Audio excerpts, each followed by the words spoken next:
সূরা আসরের মধ্যে সময়ের কসম দিয়েছেন। আল্লাহ তাআলা বলেন ওয়াল আসর, আল্লাহ কি বলেন? ওয়াল আসর, সময়ের কসম, আসরের কসম। কিসের কসম? সময়ের কসম। ইন্নাল ইনসানা লাফী খুসর। আল্লাহ তাআলা সময়ের কসম দিয়ে বলেন, পরের আয়াতে আল্লাহ বলেন ইন্নাল ইনসানা লাফী খুসর, নিশ্চয় মানুষেরা ক্ষতির মধ্যে আছে। কিসের মধ্যে আছে? ক্ষতির মধ্যে আছে। আচ্ছা, শুরুতে সময়ের কথা উল্লেখ করে আল্লাহ তাআলা মানুষের ক্ষতির কথা কেন টেনে আনলেন? এই সময়ের সাথে কি আছে? মানুষের বড় একটা সম্পর্ক আছে। কি আছে? সময়টাকে বুঝতে গিয়ে, এই আয়াতের ব্যাখ্যা বুঝতে গিয়ে ইমাম ফখরুদ্দিন রাজি রাহমাতুল্লাহি আলাইহি এক আল্লাহওয়ালার একটা ঘটনা বলেছেন। এক আল্লাহওয়ালা ব্যক্তি সময়ের এত দাম কেন?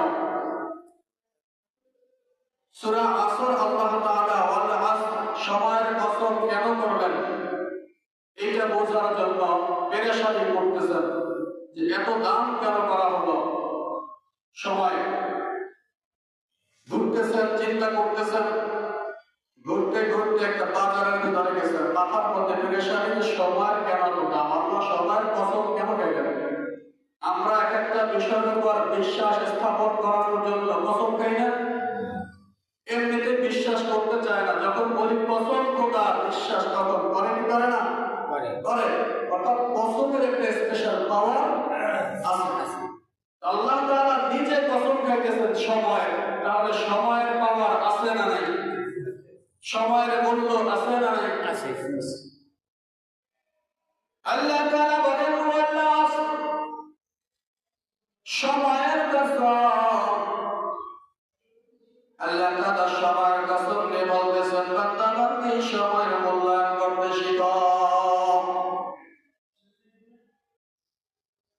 ইমানদার আল্লাহর গোলাম, সময়ের কসমের ব্যাখ্যা খুঁজতে গিয়ে বাজারের মধ্যে যখন প্রবেশ করলেন, বাজারের মধ্যে গিয়ে দেখতেছেন এক বরফ বিক্রেতা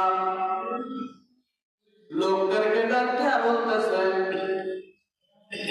ব্যবসায়ীকে সহযোগিতা করো, সময় থাকতে ব্যবসায়ীকে সময়ের মূল্য দাও। ব্যবসায়ীকে সময়ের মূল্য। এখন ব্যবসায়ী যিনি, উনি হলেন বরফ বিক্রেতা। উনি এই কথা কেন বলতেছেন? এই কারণে বলতেছেন উনি বরফ বিক্রি করতে বসছেন। কি বিক্রি করতে বসছেন? বরফ।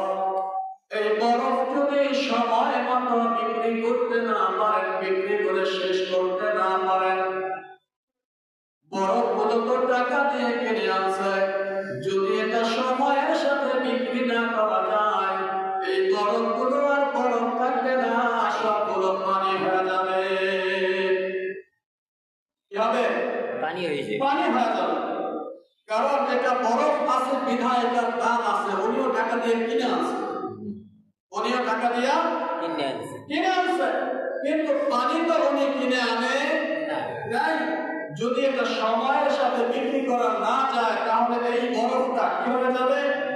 পানি হয়ে যাবে। আর যখন পানি হয়ে যাবে, এটার কোনো মূল্য থাকবে না, কেউ এটা কিনবে না। কারণ পানি সব জায়গাতেই কি পাওয়া যায়, বরফ সব জায়গাতে পাওয়া যায় না। এই জন্য উনি বরফ বিক্রেতা বলতেছেন আমার উপরে রহম করো, আমার দিকে একটু নজর করো, আমার দিকে একটু তাকাও, আমার সময়ের একটু মূল্য তোমরা দাও। কারণ সময় যত বাড়তে থাকবে, সময় যত গড়াতে থাকবে, এই মূল্যবান সময় গড়ায় যাওয়ার কারণে আমার অনেকগুলো পুঁজি এখানে লাগানো হয়েছে। এই পুঁজিগুলো বরফগুলো সব নষ্ট হয়ে পানি হয়ে গেলে আমার পুঁজিগুলো সব শেষ হয়ে যাবে।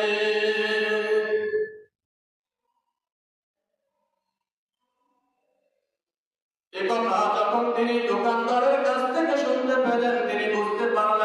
আল্লাহ রাব্বুল